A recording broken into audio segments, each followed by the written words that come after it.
I'm sure some of you have seen this before, but for your information, we've been sending those out to people that are interested, and because it's really come to our heart that our theme here at the Book Center and the first Sunday is all about love.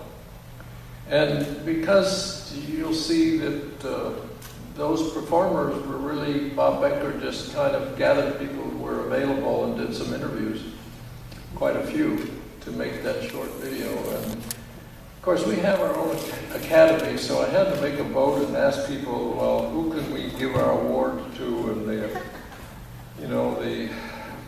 the true ones and the actor and actresses of the year in this DVD. So I'd like to invite Ray and Joan Wheeler up here for a second, because I do have something to give them.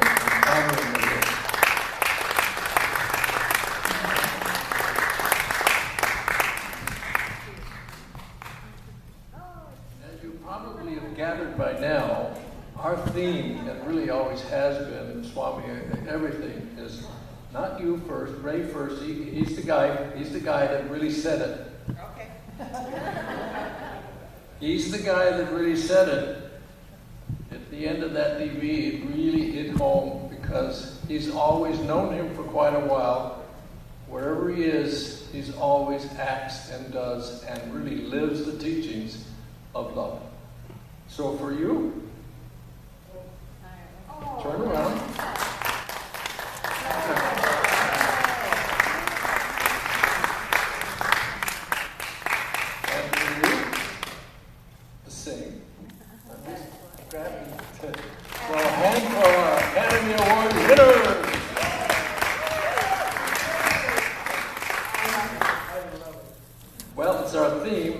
Some others to give out for the actors, but they're second.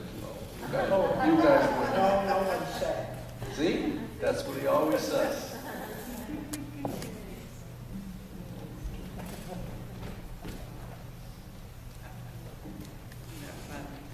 Oh, wait.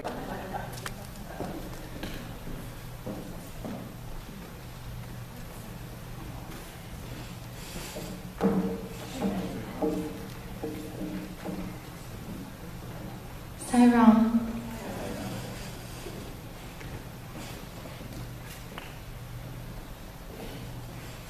I offer this reading at loved one's feet. I will never leave you. No matter where you go, always do your duty as you see it, and know that I will be there inside you, guiding you every step of the way. In the years to come, you will experience me in many different manifestations of my form. You are my own, dearer than dear to me. I will protect you as the eyelids protect the eyes. I will never leave you, and you can never leave me. From this point on, do not hanker after anything. Do your duty with unwavering love, seeing all as God. Be patient.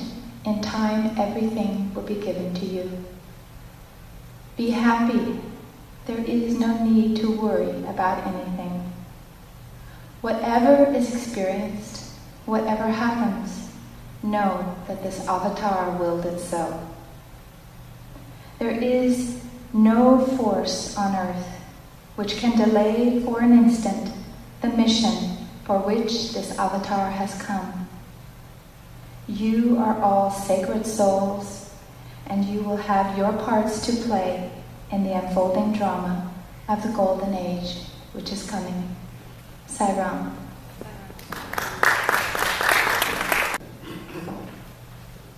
This program, as you will evolving, you will see that this message was so perfect, because what it's all about, we all have a mission to play.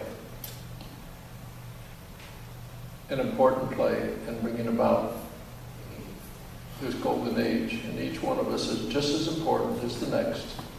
You might think it's a simple role, but there is no difference. It's all about love. It's very interesting. I would like to add, a little while ago, just talking to Rita, because we changed the format a little bit with these DVDs. And she said, oh, she'd been finding a reading all week to read, which she always does, but this morning she was told no. And another one came to her, which she just read, which just truly fits in to the program of the day. Next DVD, please.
Today you will notice that there's a new instrument that she now played, and it so happened that she experienced a transition also in relationship with what she's supposed to be doing now. And this time we've invited her down to share her wonderful experiences, and also we'll have the privilege of which you saw a little bit of the pictures of the Center of Freedom.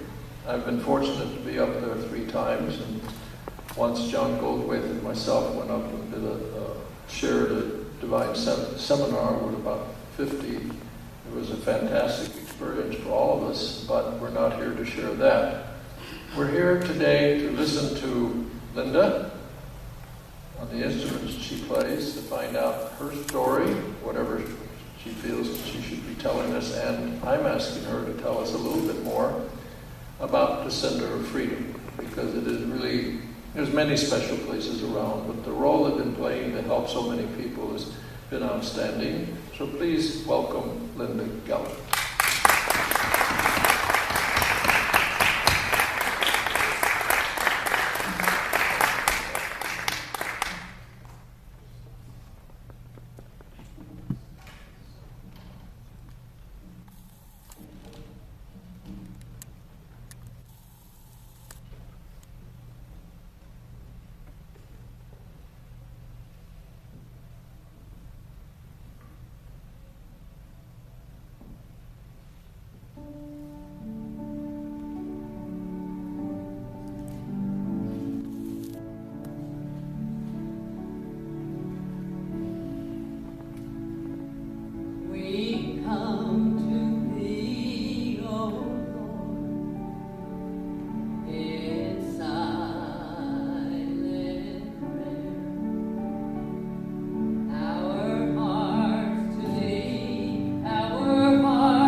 and a fire going, and soon all those around can warm up in its glowing.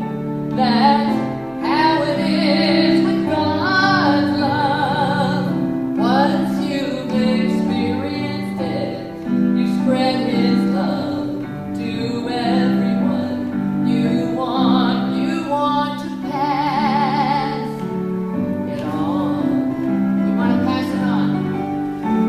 What a wondrous time is spring, when all the trees are budding, the birds begin to sing, the flowers start their blooming. That's how it is with God's love. Once you've experienced it, you want to sing to it fresh like spring. You want to pass it on. I wish for you, my friends, the happiness that I found. You can depend on Him. It matters not where you're bound. I'll shout it from the mountaintop. I want the world to know the Lord of love has come to me. I want to pass it on. I shout it from the mountaintop. I want the world to know the Lord of love has come to me. I want to pass it on. I feel so grateful to Swami for bringing all of us together. I have no words really to say thank you, Lord, except to sing to His glory, to sing to the glory of Sai. I'm here to the glory of God I am. I'm here to sing to the glory of God. I'm here to sing to the glory of Sai. Yes, I am here to sing to the glory of God. I'm here to sing to the glory of Sai. Every day as I do pray, I find myself in love, for He doth come into my heart. Now I know we're not apart. I'm here to sing to the glory, come on, glory of love. Sing to the glory of Sai. Yes, I am. I'm here to sing to the glory of Sai. I'm here to sing to the glory of God. Every day we're here to give all that He has shared. For He's the one and only gift, the only one who truly cares. I'm here to sing to the glory of Sai. I'm here to sing to the glory of God. Yes, I am. I'm here to sing to the glory of Sai. I'm here to sing to the glory of Sai. Every day is always new, worth and true is the line. Remember to acknowledge Him, you will receive His perfect sight. I'm here to sing to the glory of Sai. I'm here to sing to the glory of God. Yes, I am. I'm here to sing to the glory of Sai. I'm here to sing to the glory of Sai. Life is God, itself made known to eyes that feel and see. Wake up yourself and you will know that God in you is always free. I'm here to sing to the glory of God. I'm here to sing to the glory of Sai. Yes, I am. I'm here to sing to the glory of Sai. I'm here to sing to the glory of Sai. I'm here to sing to the glory of Sai Baba, beloved Lord.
love. Remember love.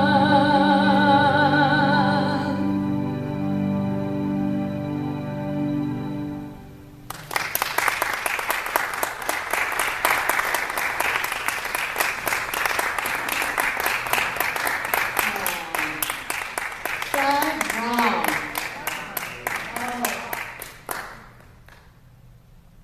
I welcome all those who maybe have not been to a celebration of this kind. I have to put my hands up there, I hope you don't mind. And I want to welcome them and to welcome all of us, because I know without a shadow of a doubt in my heart that the Lord God, beloved Swami, has brought two or more together in his name, that we might expand, that we might remember why we're here. And remembering that it's right now. All is present. All the goodness of the life that is within us is his very presence. Once again, awakening us, so that in this lifetime we are accomplishing his mission. I have such a gratitude, huge, in my heart. In everything I give thanks. That seems to be my main little dance inside. That there is nothing no longer in my heart that isn't radiating that. I thank him. I thank the indweller. For I know he knows what is best.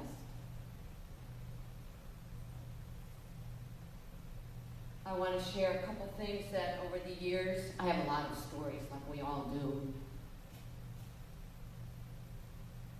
When I first came into the awareness of Sai Baba, it was pretty, it was a little scary. I had been on a spiritual journey for many years before I heard of Sai Baba. In 1983, my late husband and I were living up in Mendocino, and once in a while in the afternoon there were only about 4 channels up there, and one day we turned it on at about 4 in the afternoon, and there was the Lost Years of Jesus was being broadcast. And we were traveling together as a spiritual team, musical, the two of us together. And here was a program that at some point in the program they said, and there is one in India who is as Jesus was, and even more so. And I almost fell off the chair, and my heart went, yes. It's like, in a way, in that moment, I felt like, oh my God, I'm being called to be in the crowd, just as one of the songs that we used to sing about being in the crowd where Jesus was. And so, as time went on, my husband died suddenly. I was, it's like all of a sudden when Sai Baba came into my awareness, things began to change quickly. I have been a,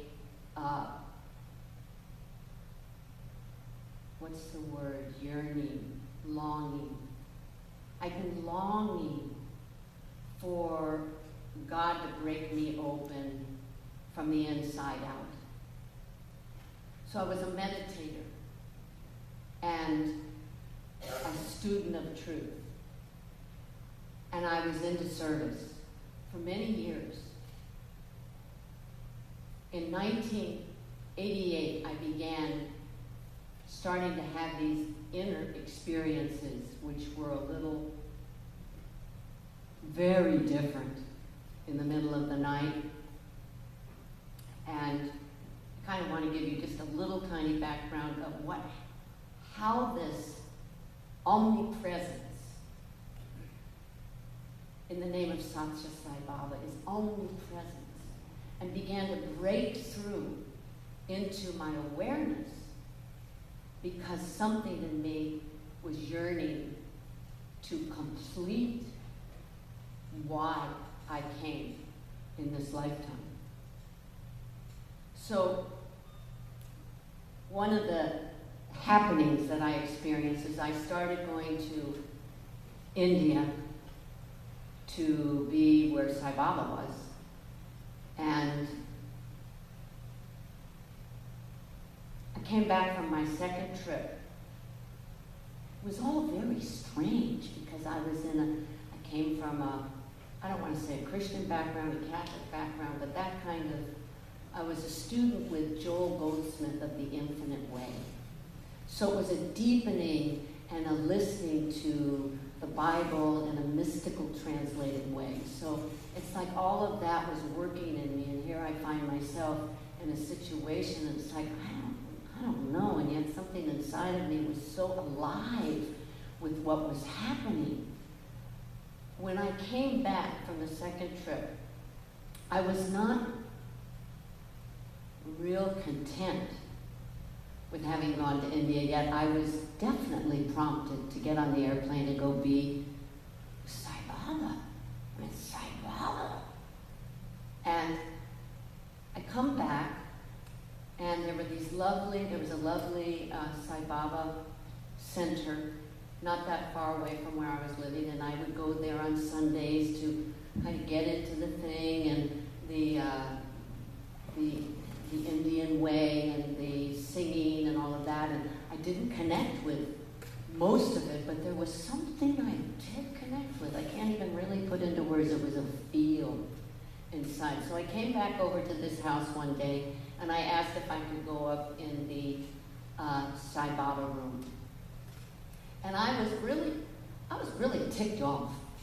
There was this big picture of Sai Baba, and I walked in the room and I said, "Prove your omnipresence." It's like, I can't just take this. I gotta have this proved to me by you. You on the inside. Because the outside, I've been an inside spiritual walker, not an outside. And so I got on the floor and I cried and I made that announcement, "Prove your omnipresence," and I went back to our center. And we're a non-denominational spiritual center. So we are blending, and yet underlying it, mainly, I can say, is that ours was a place to live love. So I come back there, and there's a phone. I go to the phone. Somebody had called me. And I remember I had been over there kind of ticked off saying, "Prove your omnipresence." And I go back to the center. Somebody's on the phone saying, "You must call my husband in the hospital." And I hadn't seen these two people for a few years. So, okay, I'll call him. So I paused before I called him, and I asked, "Work through me." So the man is in the hospital. He's been operated on it didn't work. It wasn't successful. They felt it was a done deal. He was not in a good shape. So I call him and he answers the phone and I say, "Hi, this is Linda G." And he says, "Oh," I said, "Can you just listen and follow what it is that I feel you are to do?" I said, "Close your eyes. There is a light within you. There's a light all around you. There's a light in the doctor. Now I want you to look within and inhale sigh and exhale wrong." "Can you do that?" "Yes." He says, "I will do that." So we get off the phone. Half an hour later, 45 minutes later, the phone rings, and it's the wife of this beautiful gentleman. And she says, "What did you do? What did you do? Oh my God, what did you do?" said, well, you called him. The doctor came to wheel him down the hall, and as they started getting towards the operating room, he started feeling something really peculiar, and he said to the doctor, you have got to look at my eye. And they go into the operating room, and the doctor does, and he starts laughing, and he says, oh my God, it's totally healed. Go back to your room, get dressed, go home. Well, prove your omnipresence. So that was a huge beginning to having this whole change in the walking that I was doing in my spiritual life. Happened to me many years before that, and without a shadow of a doubt, once Sai Baba came into my awareness, oh my God. Now, you know when you have a particular spiritual relationship, but you don't have a particular spiritual relationship with someone called Satya Sai Baba. I don't even know how to explain that. Except that I remembered that when I was in 1985, after my husband died, I was living in a little tiny room. I didn't know what to do with my life. My late husband and I were a musical team. It's like everything, 9 major losses, everything went. I'm living in a little room. And I have a ukulele. And I'm sitting on the floor, crying. What do you want me to do? What do you want me to do? I'll be a CEO, I'll clean people's toilets, I'll do this, whatever. I had had 30 different jobs before that time. All of a sudden, in the midst of my despair and my tears and my aloneness, so alone, lost, all of a sudden, I hear a sound of somebody amused. They're amused. And I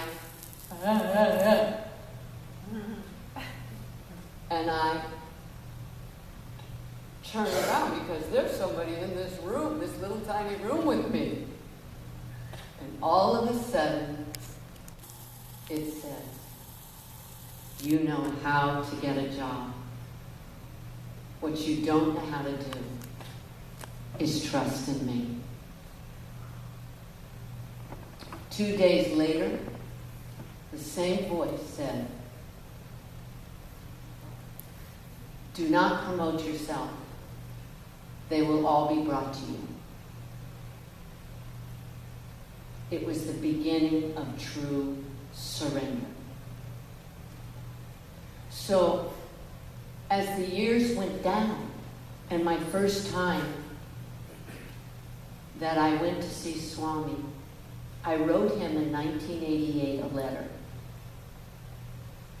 Now at that time, the center was starting, where people were coming, we were having classes or teaching, and we were meditating, and we were singing, and people were coming mainly from AA, because I started my journey 37 years ago in Alcoholics Anonymous. That's how it began, and it started expanding as the years went by. So I wrote, in the midst of the center, I wrote Sai Baba a letter, and I said, if it is God's will, can I come? Can I come and be in the audience? Or with where all the people are? Can I come and be there? And if I come, can I sing to you? Or play music? I don't remember exactly how it went. But music. And the other one was, can I touch your garment? Touching the garment was significant to me because I had all these experiences, and I went into churches and various places, and I would act out the woman who touched the garment. and it's a story from religion, from Jesus' days. It was very significant. I felt that that woman was me.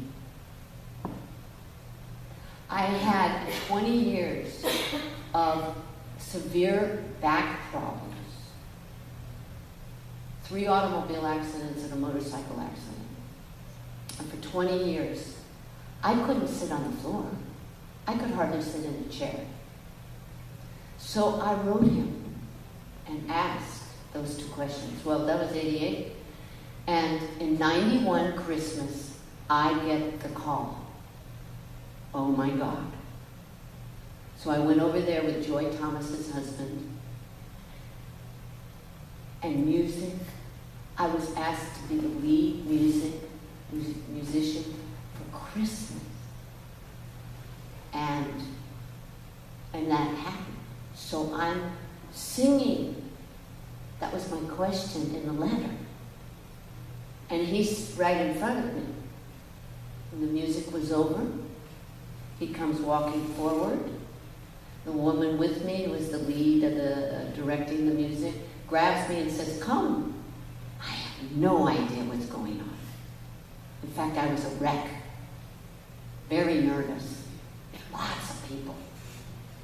And we go over there and bend over and touch his feet. And I'm like this. And we get up and I go running back to where I'm sitting. And all of a sudden, a voice says, "The robe." I turned around. I went running back. I grabbed his robe and I took off from my seat. My spine is healed today.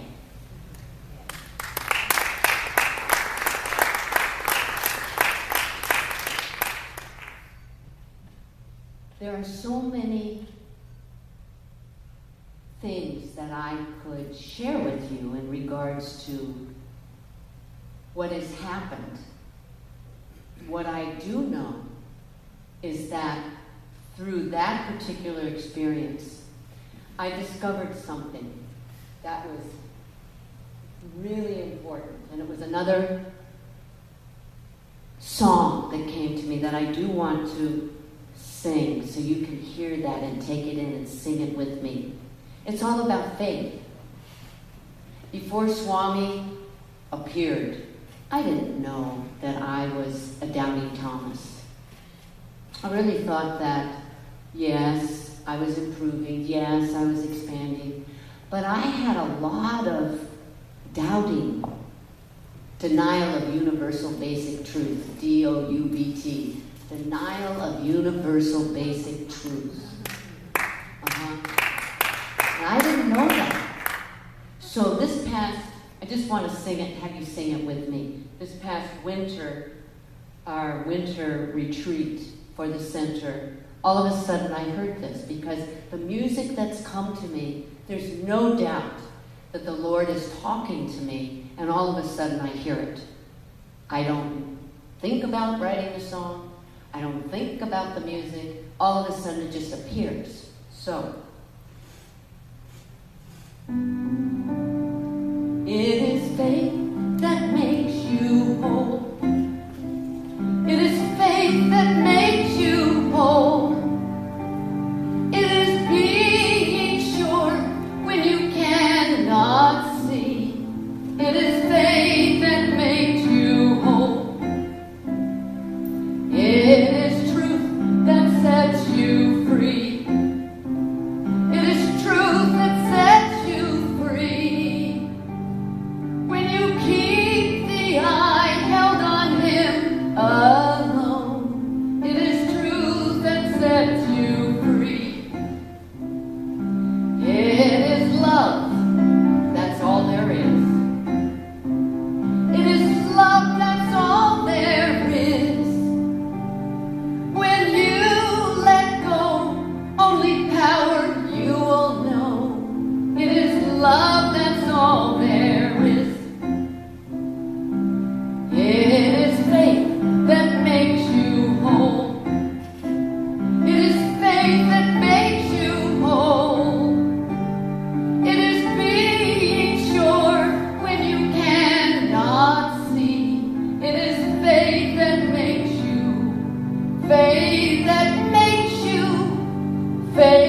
that makes you whole.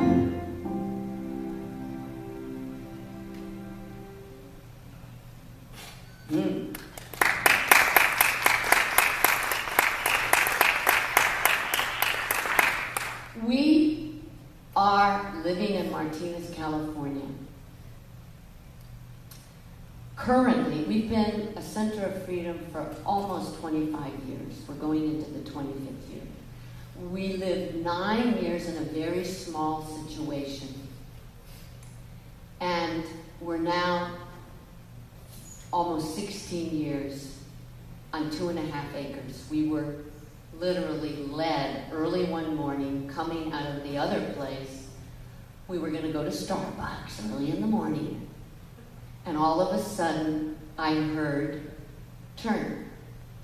So we turned and went down this road, and I heard, stop. And here was all this land that had no trees and all dirt. To make a long story short, we've been there now almost 16 years. And Swami started dictating exactly what it is, why we are here, and what it is we're meant to be doing there. I heard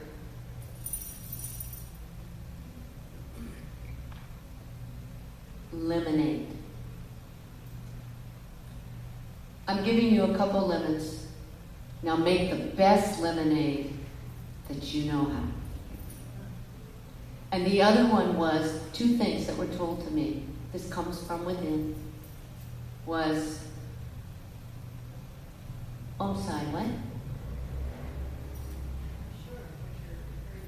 Huh? I said, I'm not sure what you're referring to. Oh, what I was told, why I was to do this. It was all about feed my sheep. That's what I was told. Feed my sheep. The animals, the people, the flowers, the trees. So what has happened with that dictate from the Lord God, making it very clear to my heart. And that is we put up over 800 trees, vines, bushes. We have 5 cabins. We have all these animals. We have the most beautiful, that's in that, we shall see God in each other, this place that He has created. So one day, I think Om Sai, you need to come up here, because Om Sai came to the center about 10 years ago. And she was coming to the center. I'd really like her to tell you what happened, because this is another example of the Lord, dear Sai Baba, how He's in charge of His life, with Swami's life. And she came to the center, and I told her one morning, I'd been in meditation, and all of a sudden I saw Swami. I've had a lot of those. Never had that before. He was out in the driveway of the center, which was all dirt and no trees, and he was in a nice white car. I went over, touched his feet, and all of a sudden he went like this. And all the trees, women, all the trees, and there were all these people going up the hill, and it was like, oh my God. So, why don't we have our dear friend Om Sai tell you some of these things about the center? Oh, okay. Well, I should tell you a little about how I got to the center. Back in '94, I was working as a nurse, as a rehabilitation nurse for neuro injuries, head injuries, etc. But I found myself ill, where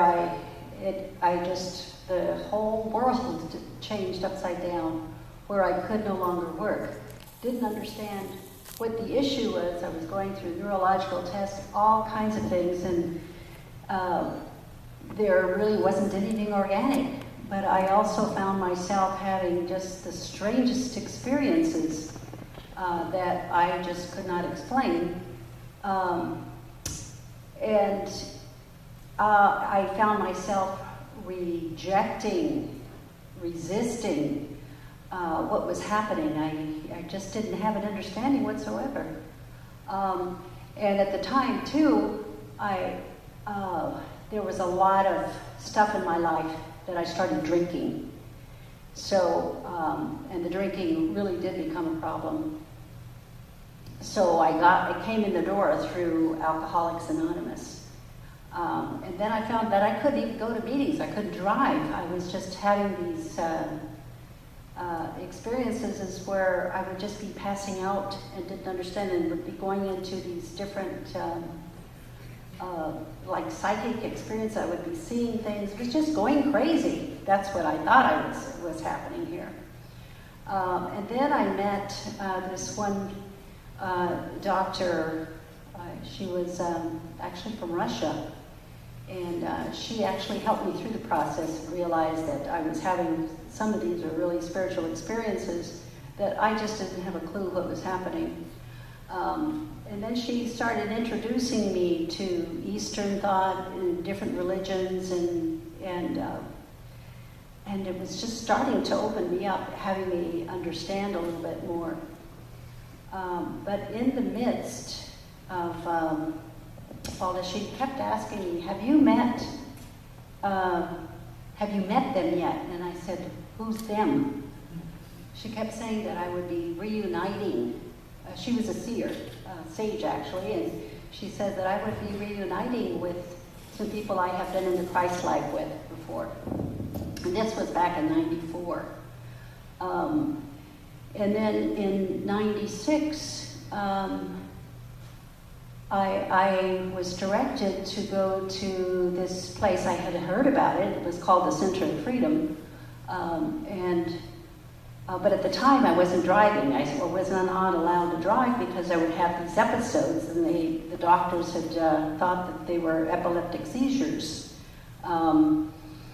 But anyway, so I went to go see Amachi at the time. It was like on a Saturday. And I met someone there who happened to tell me about this place again. I've heard, this is about the third time I've heard this place, Center of Freedom. This was over a 2-year period. That was '94, so by June of '96, Amachi comes up in Northern California, so that marks the date that I do recall. So, and at the time I wasn't driving, but this woman said that, "You know what, I'll take you over to the Center of Freedom." And I said, and I don't drive, and I said, "Okay, I'll pick you up." So she takes me up on a Monday night, takes me to this place in Pleasant Hill. I walk in, and they're singing these most wonderful songs. And it was Linda and maybe about 4 other people. I walk in, and I said, "Oh my God." I literally cried because of the music. The music just struck my soul, and I knew I was home. But to me, that meant spiritually home, not my physical home. I mean, I just couldn't do that. So, but the songs, the music just really touched my heart. So that was Monday night, and it was just really quite another opening for me. On Tuesday morning, I was in meditation. This one doctor that was working with me, she would teach me a lot of things, teach me meditation. So I was in my student pose in meditation, and then I see this black guy with big hair and afro, and he's in my third eye, and he's saying, "Come to India in November." And I said, "What? Don't you know I'm sick?" And his reply to that was we're talking telepathically, I mean, or however it is that we were happening. I wasn't moving my lips, but we were talking. And his answer to that question, "Don't you know I'm sick?" In his one hand, he shows me spinach or greens, In the other hand, he shows me rice. In other words, clean up your diet. And that, I said, what kind of an answer is that? I mean, that sounded arrogant, coming from this guy. So I said, to me, that was kind of a stupid answer. And then I also said, the next question I had is, I said, do you know I smoke? And then the answer, here comes another strange answer to me. And his response was this. Showed me LindaGallagher, a guitar, playing the guitar, and a telephone. What does that mean? Oh no, I'm not going to call her. She'll think I'm crazy. So, and then shortly after that, he says, stop doubting. And that was the end of that. Wow, that is just too weird. And then I said, you know what, I need a psychiatrist. All of this stuff, that's just one more thing that just, that I've been, another experience that I had that I said, I don't want anything about, I don't want to know who this guy is, and I don't really want to call this LindaGallagher, call her on the phone to tell her, because she'll think I'm crazy too.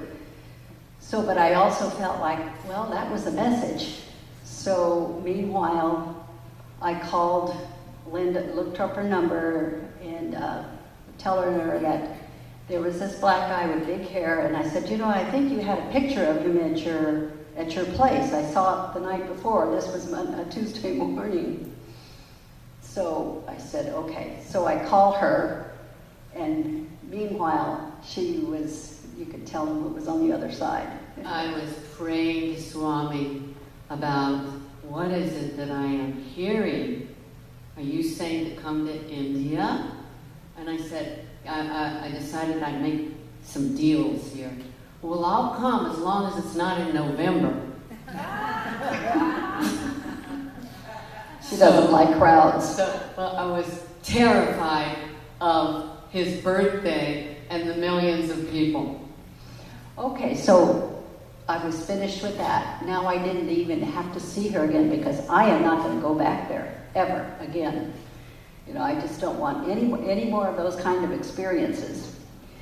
So that was on a Tuesday. I went to the library because I had also that same weekend with Amici, and then I went to a drumming circle, and then I had this shamanic experience, and I said, this is just too much. I really do need a psychiatrist. I don't know what's happening here. And so my friend and I went to the local library, and this was still on a Tuesday. And so we went to the library. I looked up shamanic experience, and so I found the book. And then I pulled out the book that I was recommended. But then after I pulled that book out, here comes another book that popped out, and it was The Holy Man and the Psychiatrist. I got the psychiatrist.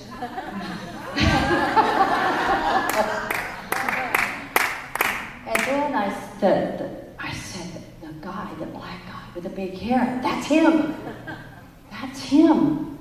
And I was just really freaking out. I said, but somehow at first I said, I put the book down flat, his face down on the desk there, and I said, I'm not going to take that home. Then I looked at it again. Okay, I'll take it home. So we did take it home. And let's see, that was still on Tuesday. I put it aside, did not open it again. But meanwhile, I had a friend who was a healer. She was an energetic healer. So we went out to lunch, and I wanted to tell her about some of these experiences that I had. So she recommended that we go to this restaurant, close to where she lived, and I started telling her about these experiences, about this black guy with big hair, and telling me to come to India. And but I said, you know what? And this place that I went, it's called Center Freedom.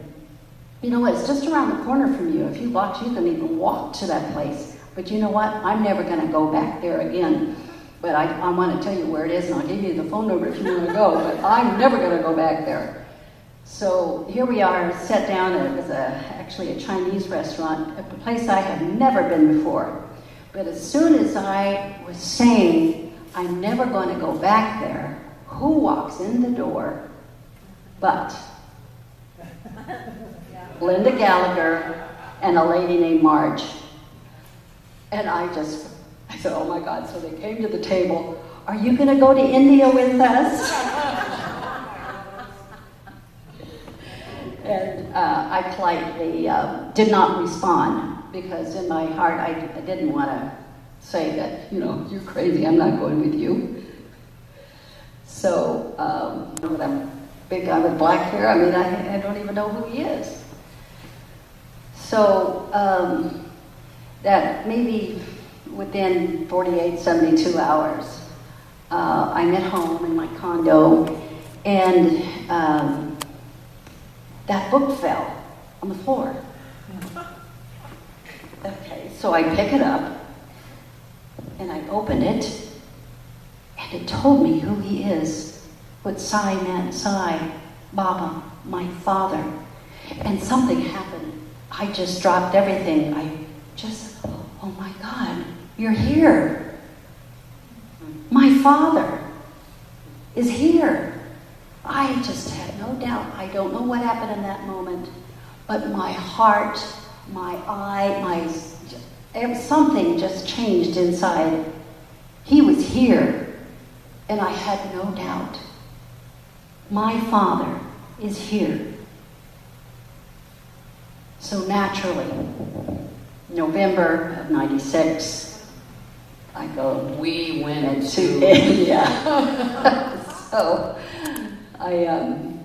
in that first darshan, when I first saw him, and I said, oh my God, you're here, but you're so little. You're so tiny, but yet so big. And what he has taught me is just too incredible. And that first trip was truly a honeymoon.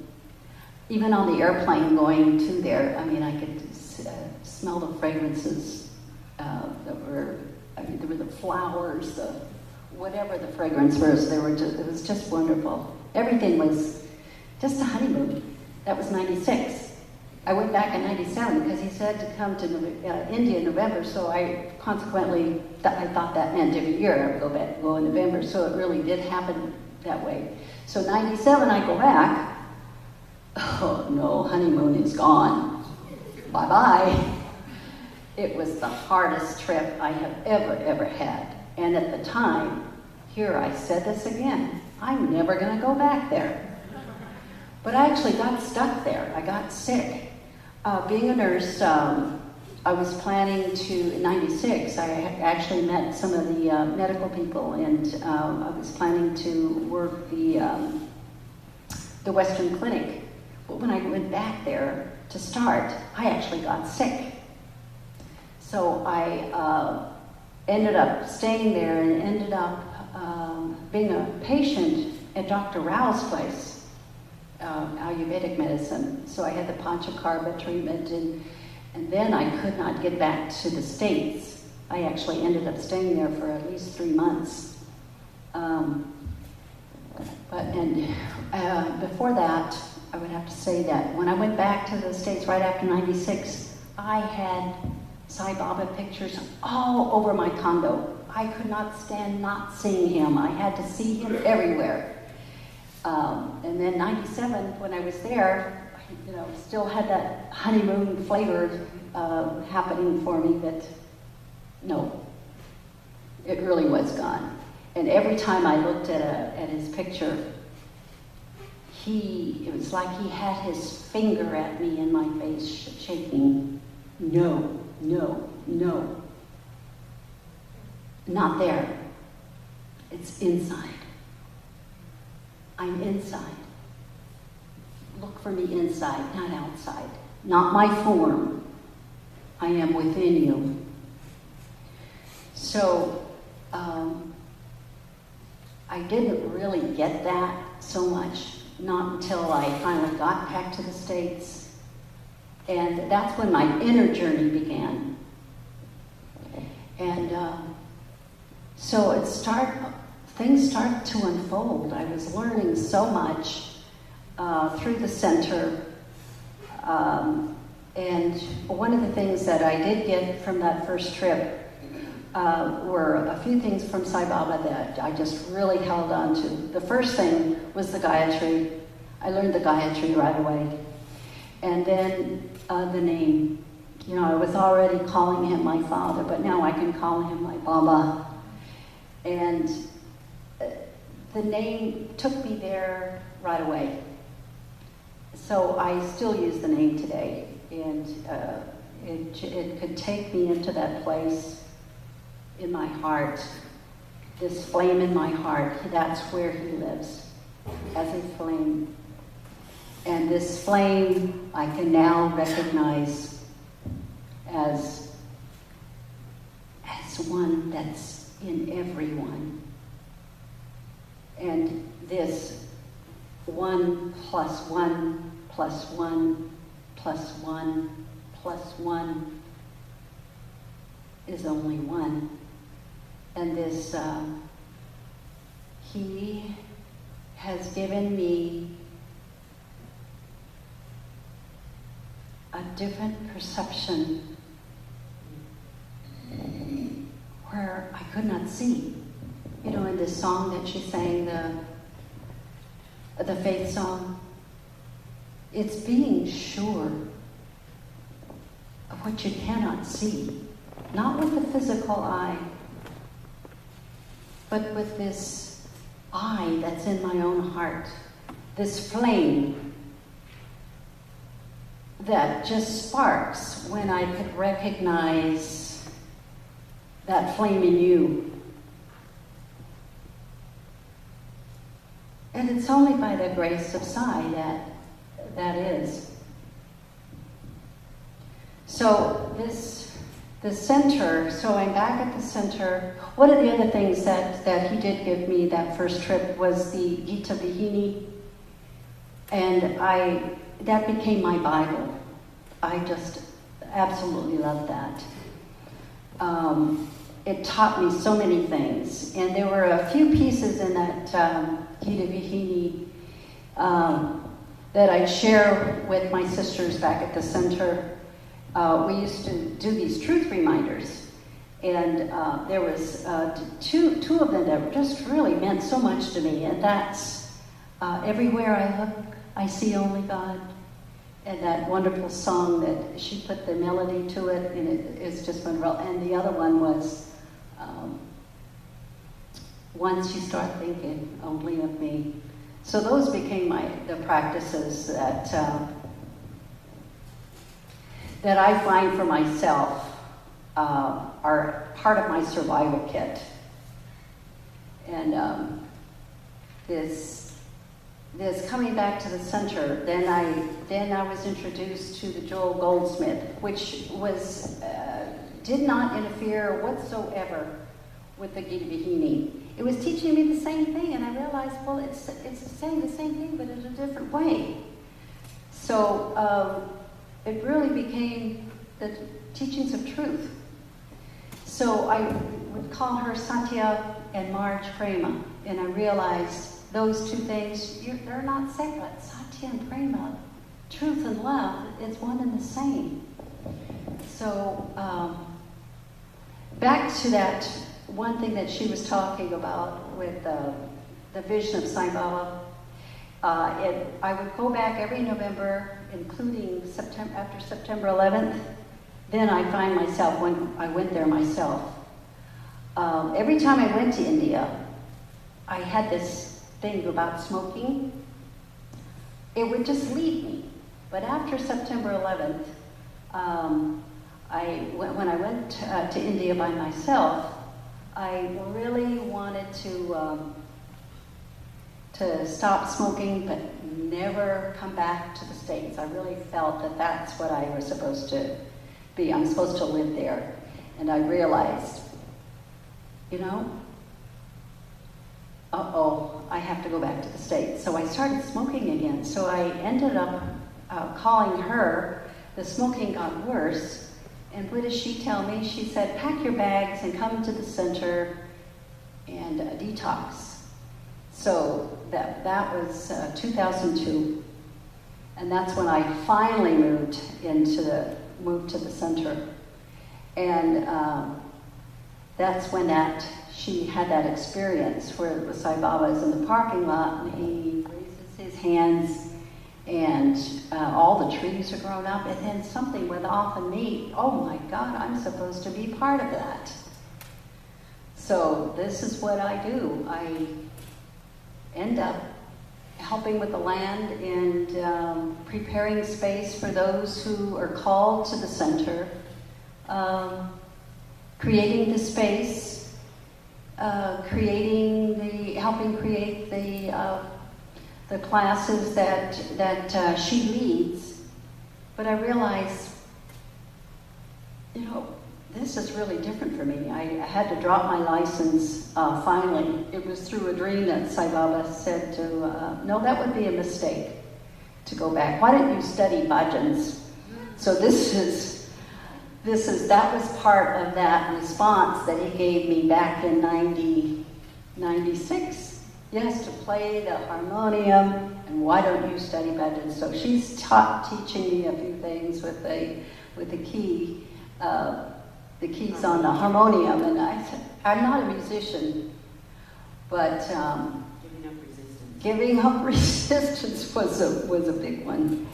And then finally, when he says to stop doubting, what does that mean? I didn't realize that I wasn't trusting, and I didn't realize that continuing to deny that I am not separate from God. I must accept that I am divine. And how am I to recognize divinity in anyone else if I cannot recognize it in myself?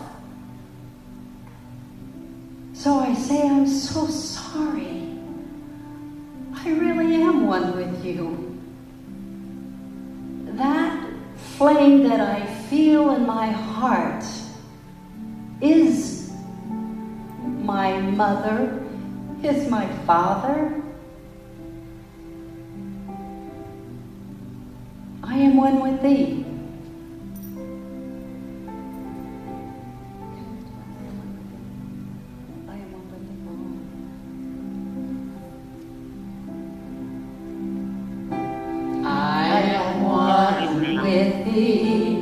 O thou infinite one, I am one with thee.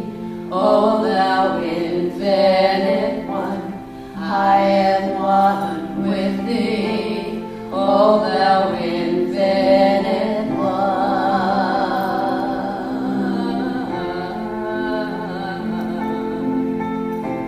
I am one with thee. O thou infinite one. Sing with us. I am one with thee.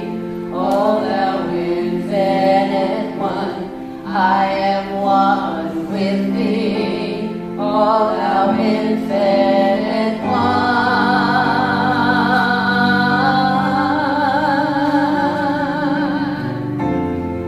I am where thou art.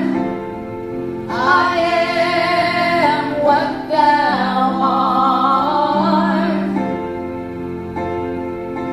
I am because thou art.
one response that Sai Baba had given me with the telephone and LindaGallagher and the music, you know, all of this was representing of his teaching.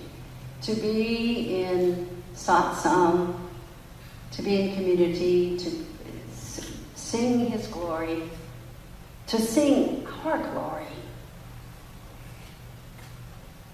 And, you know, just this preparing for the classes or preparing the land or, you know, just integrating this love in your heart with seeing it in the blades of grass, in the weed whacking that I find myself doing up on the hill, or preparing space for those who come to the center. We're preparing for the divine to come visit. We're preparing for the divine to come share in the teachings. And this practicing the presence in all of our affairs. With the name always in our hearts and our minds. And thinking only of me.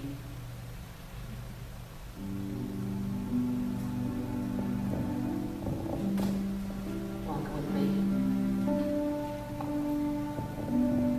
A year ago, February, I had an experience where Swami appeared. And the song came as a result of that experience. Walk with me. Get up from where you are. Walk with me. Give up the thoughts that say we are far. Walk with me. We are equal. There's only one. Walk with me. Let the truth be done. Think with me. Hear my voice. It lives in you. Think with me. I say all that is true. Think with me. I am the purest of life. Think with me. I am peace, never strife. Let me speak through you, so gentle and clear. Let me speak through you, always love, never fear. Let me speak through you. Silence is my name of all. Let me speak through you. This is how you hear my call.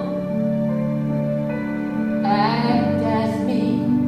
I am the promptings of your heart. Act as me.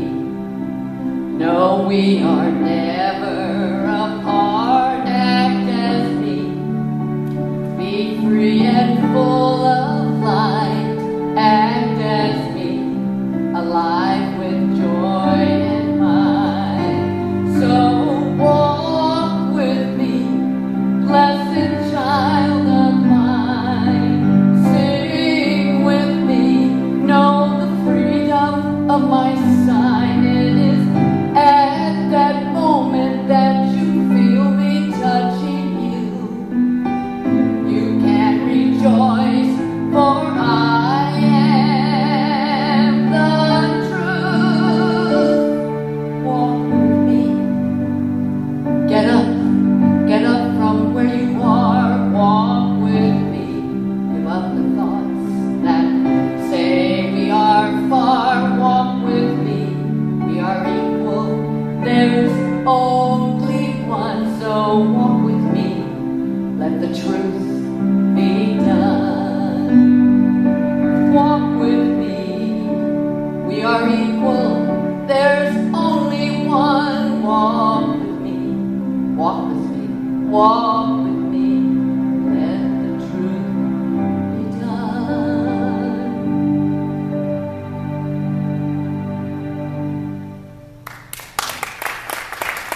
song that I really want to be able to have us sing together.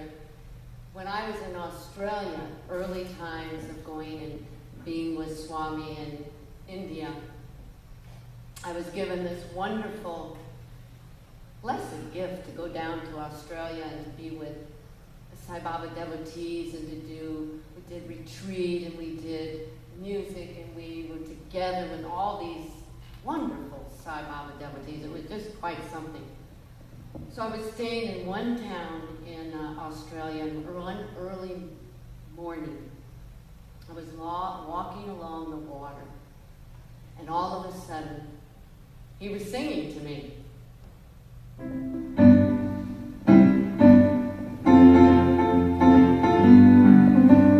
Love all, serve all, listen to the call of the Lord. Love all, serve all, be willing to see the one in your fellow man.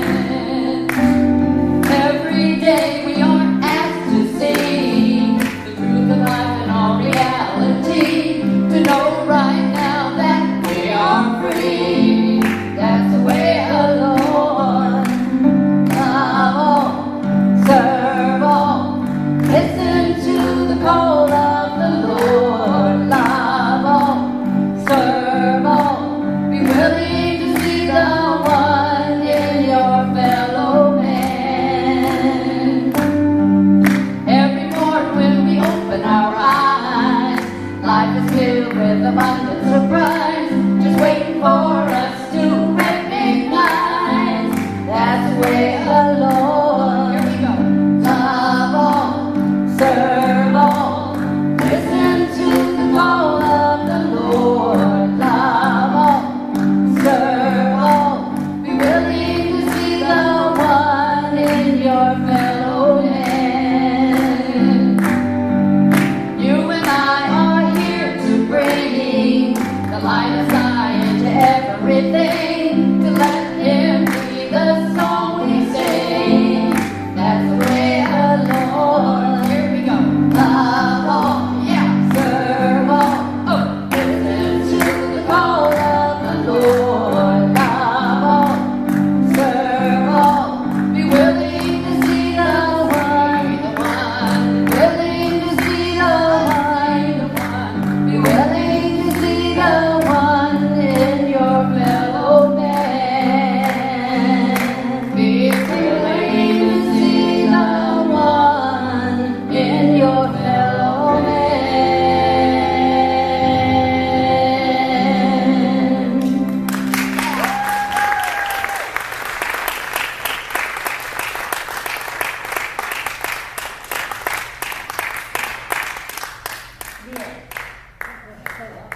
Are you done? I mean, are we done? We do have one song that we would love to sing. May the lover share. Huh? May the lover sharing spread its wings. You know that song.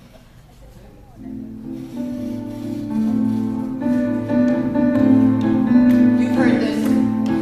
May the love we're sharing spread its wings, fly across the earth and bring new joy to every soul that is alive. May the love we're sharing spread its wings,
what a joy to have both of you here. And I think as we started from the beginning, Linda's been here before, but this time we had a better picture of what the Center of Freedom really is. Having visited up there, it is really something how the presence of God is there, and so many people go there to help each other. It's a beautiful place. If you're ever up that way, you just ought to stop and see a visit. There's something going on all the time. And I'd like to just add one story. The way both of you were up here. As I said earlier, Linda switched from the guitar just recently to the piano, I guess, or whatever it's called. And she did share a story before Sai Baba came into her life, and she was married to a wonderful soul who she thought she would be together with for such a long time, and they both played music. And she was mentioning that they were involved with a big group or tour or somebody that was putting them together to go on tour, and so they were all ready to go. But then someone called up and they said, "We'd like you to go, but none of these singing's about God. You can't do that." This was before Sai Baba. They were into even that mood. And that disturbed them, and they didn't know how to get out of it because they didn't want to go. Well, to the world, a tragedy would happen. It so happened that her husband got sick before they were supposed to go, and they didn't want to go on that tour with that change of thought, so he was in the hospital for 8 days, and then he died. But the fascinating thing that he did say, that what he said to Linda, that brings tears, he said, "Well, I got you out of this one, didn't I?" And he passed away. The divine hand of God all the time, and the wonderful miracles of, I like what you're saying, 1 + 1 is 1 is 1. There is no 2, there is no 4, there is nothing that. I think all of us say thank you so much for coming, sharing us what the Center of Freedom is about. And then I'll add one more thing, that now you've got your tour ready to go on tour with the both of you singing about God. It's okay. Sign up and go. Thank you so much.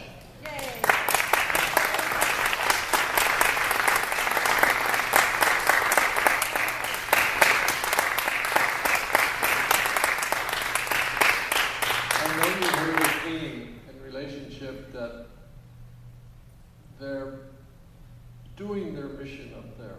They are the mission up there, and I'll guarantee you they aren't practicing the teachings. Everyone there is living the teachings of Satya Sai Baba, and or God, or whatever name you want to call it, and that's the joy. We're going to wind up with one more DVD that tells us the mission for every single one of us.